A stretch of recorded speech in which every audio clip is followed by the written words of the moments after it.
Good afternoon. Today is Wednesday, February 10, 2021. I'm Joe Paul, your president. I've got 7 or 8 things I want to talk to you about today.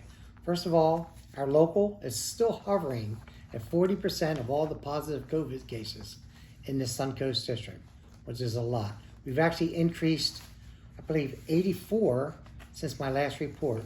So the executive board got together and we decided, for the safety of the membership, we're not going to have our regularly scheduled meeting tomorrow. So we're hoping as things start dying down, as we start getting our shots, and hopefully we'll have resumed back to some normalcy next month.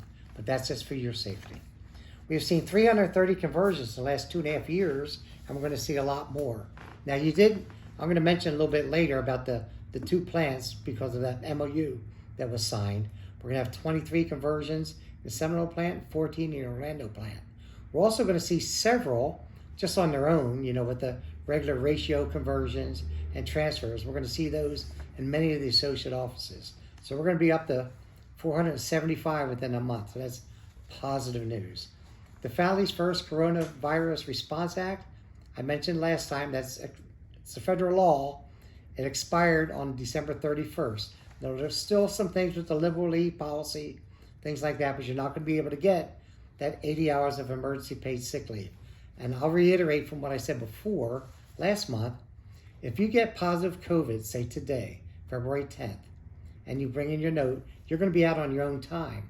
If you mention that you have 2 or 3 people that you're in close contact with, within 6 feet, 10 minutes or longer, last 7 to 10 days, the occupational health nurse contacts them and tells them to stay out of work.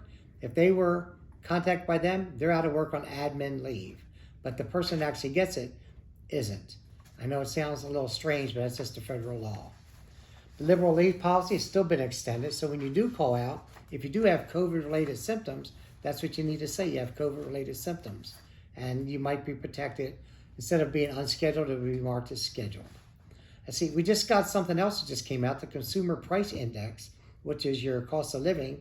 This is our 5th installment out of 6, and everyone's going to get $416 before long. That'll be added to your yearly salary, and it'll be for your benefits and everything. It's about 20 cents an hour. So that's better than 0 cents an hour. So that's good news. This MOU that came out. I'm going to talk briefly a little bit about the plants and how they're going to convert to 23 in Seminole and the 14 in Orlando. I've already had a couple meetings with all their management. I brought a couple of our people too. And the way you're going to see it, many of you have already seen it, the senior most PSEs, is they're going to give you a list in the one plant of 23 unassigned schedules, and in the other Orlando plant, 14 unassigned schedules. Those are not full-time regular jobs. The senior people are the highest PSEs on the relative standing. They're going to get their choices by relative standing or seniority order of which assignment they want. They're not jobs. That's going to be the assignment you're going to have for a while. Or it could be a little while, it could be a little bit longer. You're going to be able to bid and everything like that. But what we're hoping to get out of this is, say, the 23 in the one plant and 14 in the other, they're going to create duty assignments. I'm working on that, trying to get those. When they get the duty assignments, which match up with this total number of new regulars, they're going to post those installation-wide for everybody. When the dust settles and you got the extra jobs left over, those are going to be what are be offered to unencumbered or unassigned, newly converted regulars. So those are not jobs. You're just not going to slide into a job. Any job that they create, which they're going to have to create those jobs, will be posted installation-wide first. I just want you to know that because people are going to wonder about that. Motor vehicle, we're running pretty smooth over there. We have our steward, Jose Caban, keeping a good grip on things, and your maintenance craft director, Gil Vega, is kind of keeping an eye on things as well. The VMF, we're having some problems with the vehicle maintenance facility with subcontracting. We believe, as a union, we can do the work for a lot less money than sending it out to somebody else. We want jobs. We want to protect our jobs. I was in there with Bob McSorley, your vice president, last week speaking to the manager over there. What's going on? Why are you guys doing this? And then he gave us a story which sounded fair, not believable, a little, but not believable all the way. Then I went out there and spoke to some of the mechanics, find out a whole lot of different stories there. And it's not exactly how the manager was saying. So we're taking a look at that. Maintenance departments, unbelievably fairly smooth. In Seminole, we have some removals. We got things like that going around. But in Seminole, it's fairly smooth. A few grievances, nothing to speak of, nothing bad. In the Orlando PNDC, the same thing.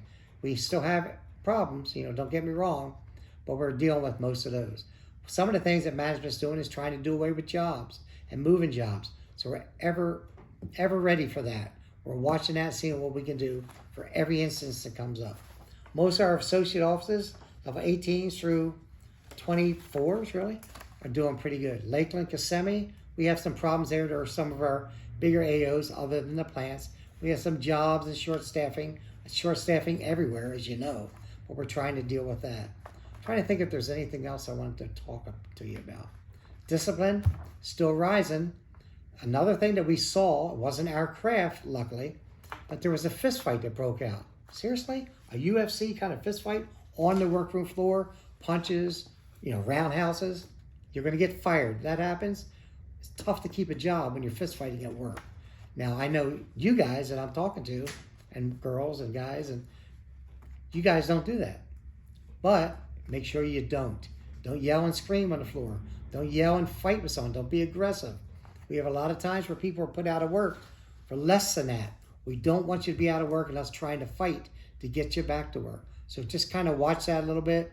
Aggravating, people are aggravating. Management sometimes, most times, are aggravating. Try to refrain from that if you can. Definitely refrain from swinging at somebody. But try to kind of keep your cool. So anyway, I just wanted to say thank you for being members of the Central Florida Area Local and proud members of the American Post Workers Union. Thank you.